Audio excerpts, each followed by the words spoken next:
श्री स्वामी समर्थ मंडळी, मी अपेक्षा स्वागत करते माझ्या छोट्याशा ब्लॉगमध्ये. तर सकाळी सकाळी मी आज खूप उशिरा उठल्यामुळे न तोंड धुताच मी टिफिन बनवायला लागले. तर सकाळी सकाळी पोहे बनवण्याचा प्लॅन ठरला आणि पोहे बनवायला घेतले.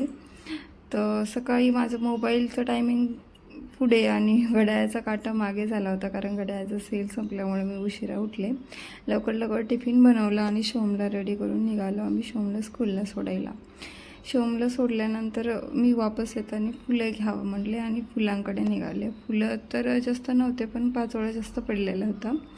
तिथेच मला 1-2 व्हाईट फुले भेटली आणि मी तेच घेऊन आले व्हाईट फुले. त्याच्यानंतर म्हणलं चला जास्वंदाच्या फुलाला भेटते का. जास्वंदाचे झाडं तर खूप मोठे मोठे झाले होते, पण फुलं झाले नव्हते. फुले याला भेटतात, पण संध्याकाळी कळ्या आणल्यानंतर तर मला एकसुद्धा फुल नाही भेटलं. त्याच्यानंतर मी आंब्याचे पानं आणि तेच व्हाईट 4-5 फुले घेऊन आले.